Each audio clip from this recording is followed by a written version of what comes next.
Hey, what's up everybody? Diego here. Today our technician Shane will be showing us how to remove the display, remove the VHB, install new VHB, and replace the display. Woo! Shane doing work. Shut down the iMac and unplug the power cable. Disconnect any peripherals and place it on an ESD-safe surface with the display facing forward. Wait 2 minutes. Insert the foam wedge between the stand and the display so it covers the power receptacle. We'll be using the display removal tool or pizza cutter, so you'll want to check the condition of the wheel or blade. If there is any sign of wear, replace the wheel with a new one. Insert the tool between the display and the rear housing. Hold the display removal tool perpendicular to the edge of the display. Roll the tool back and forth along the top edge, but avoid the area around the camera. Roll the tool back and forth until it moves with no resistance.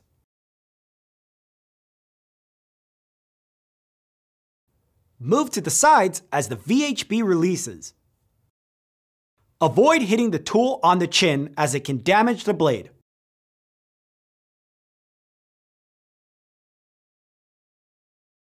Use the flat end of a black stick to check for any missed areas on the sides or top. Insert the flat end and move it along the opening to check that the VHB has released. Carefully separate the display panel from the top of the rear housing. Tilt the display open just enough to release the EDP and display power cables. On the EDP cable, flip the locking lever and pull the cable straight out of the connector. Pull the power cable straight out of the connector. Slowly tilt the display down. Use the display removal tool or black stick as needed. Pull the tabs to release the bottom strips of VHB. When the display panel is completely free of VHB, remove it and store it in an ESD-safe bag. Now that the display is off, the real work can begin. Cleaning off the VHB from the rear housing and the display. You need to be careful not to damage the mylar on the display and around the wireless antennas. Use the flat end of a black stick and your fingers to pull the VHB strips. Remove any remaining adhesive by wiping the rear housing and the back of the display panel with an IPA wipe. Before proceeding on repairs in the chin area, you'll also want to remove the chin strap. It's a first step for removing the logic board, power supply, and the speakers. Check the service guide for the particular model you are servicing for specific instructions about removal of the chin strap. Once you remove the screws, you can use a black stick to gently lift the chin strap and remove it. At this point, you can proceed with any necessary repair procedures on the iMac. When your other repairs are complete, you'll need to install the chin strap and the new VHB. Place the chin strap in the rear housing. Be sure to position the mylar ridge on the chin strap to the left side of the enclosure. Use the flat end of a black stick to hold the chin strap in place as you install the screws.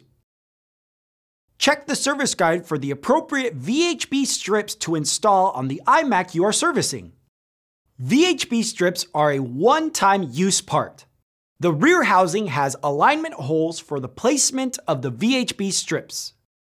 Remove the paper release liner and align the strip with the rear housing.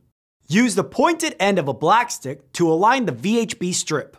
With the black stick in the alignment hole, position the VHB strip on the edge of the rear housing. Use your finger to smooth the strip and to verify there are no bumps. Repeat the process for the other strips. If a strip doesn't align correctly, remove it and start again. For the models with the microphone in the chin area, be sure the VHB aligns correctly and doesn't cover the microphone hole. You don't want your customer to return with a microphone issue.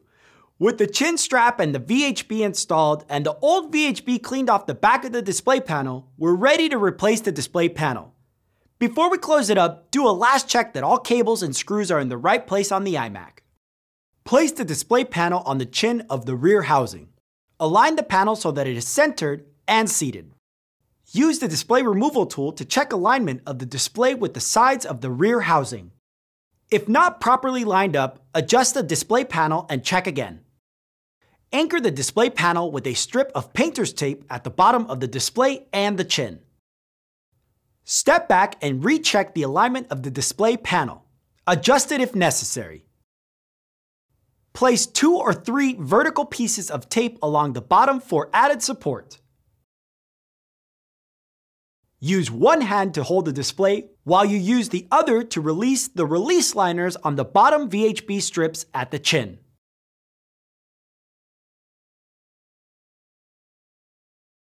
Tilt the display forward but leave enough space to connect the EDP and power cables to the logic board. Connect both the EDP and power cables. Check that the connectors are firmly seated and close the locking levers. Then, remove the release liners on the sides and the top.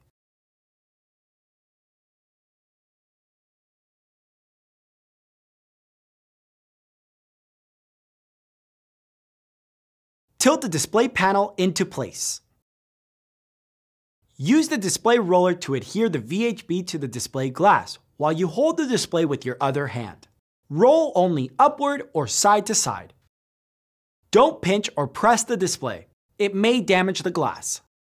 On the right and left sides of the display, start at the bottom edge and roll upward. Do not roll down. Remove the painter's tape and the service wedge. Clean the display glass with a clean, damp, and lint-free cloth. Use an IPA wipe to remove any VHB residue. It's always a good idea to clean the iMac and at the same time do a visual inspection to make sure it's good to go. That's it for now. Check out the links below for service documentation and other information. We'll see you soon.